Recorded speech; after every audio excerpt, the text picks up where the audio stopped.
Di sebuah desa terpencil yang tersembunyi di tengah hutan rimbun, hiduplah seorang pasangan petani yang sangat miskin.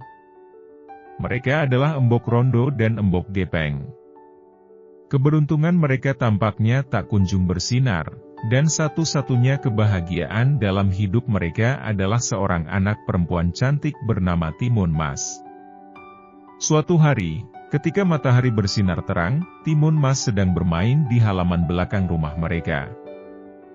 Dia merasa sedih melihat wajah lelah kedua orang tuanya. Namun, ketika ia meraih sekop untuk bermain di kebun belakang, sesuatu menarik perhatiannya. Sebuah biji timun berkilauan seperti emas tergeletak di tanah.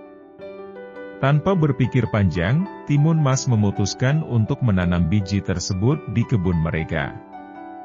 Ia merawat tanaman timun tersebut dengan penuh cinta dan harapan, memberinya air setiap hari dan berbicara dengannya.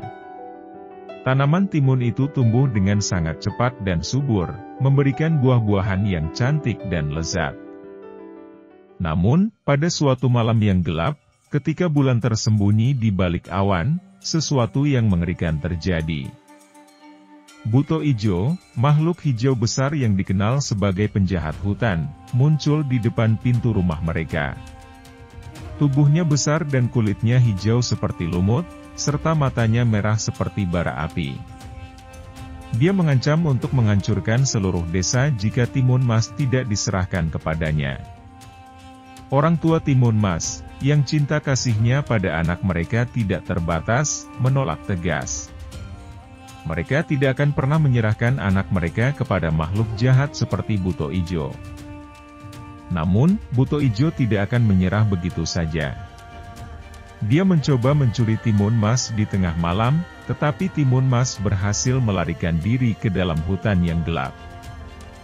Di dalam hutan yang penuh misteri, Timun Mas bertemu dengan seekor kera tua yang bijaksana. Kera tersebut duduk di atas sebuah batu besar di tengah hutan yang tenang. Timun Mas menceritakan kisahnya, bagaimana dia menemukan biji timun emas dan bagaimana Buto Ijo ingin menculiknya. Kera tua itu mengangguk dan berkata, "Aku tahu cara untuk mengalahkan Buto Ijo, tetapi tidak akan mudah. Kamu harus pergi ke Gunung Tinggi, di mana seorang dukun sakti tinggal. Dia memiliki kekuatan untuk membantu kamu." Timun Mas merasa bersemangat dan bertanya, "Tapi bagaimana aku bisa sampai ke sana? Aku tak tahu jalan." Kera tua itu tersenyum dan memberikan petunjuk yang jelas kepada Timun Mas. Dia memberikan informasi tentang berbagai ujian yang harus dia lalui untuk mencapai tempat tinggal dukun sakti tersebut. Timun Mas dengan berani menerima tantangan itu. Dia melalui hutan yang gelap, melewati sungai yang deras, dan menaklukkan makhluk-makhluk mistis yang mencoba menghalanginya. Setiap ujian yang dia lalui, dia belajar pelajaran berharga yang membantu mematangkan dirinya. Akhirnya, setelah melewati semua ujian tersebut, Timun Mas tiba di tempat tinggal dukun sakti. Dukun tersebut adalah seorang pria tua dengan jenggot panjang dan pakaian kuno. Dia menyambut Timun Mas dengan senyum hangat. "Aku tahu mengapa kamu datang," kata dukun sakti. "Kamu ingin mengalahkan Buto Ijo." Timun Mas mengangguk, dan dukun tersebut memberikannya sebuah pisau ajaib yang dapat membantunya mengalahkan Buto Ijo. Pisau tersebut terbuat dari bahan yang langka dan memiliki kekuatan magis yang kuat. Hari yang ditunggu-tunggu tiba. Buto Ijo datang lagi, mengancam untuk menghancurkan desa jika Timun Mas tidak diserahkan kepadanya. Orang tua Timun Mas berkata, "Kami tidak akan menyerahkan Timun Mas kepada kamu."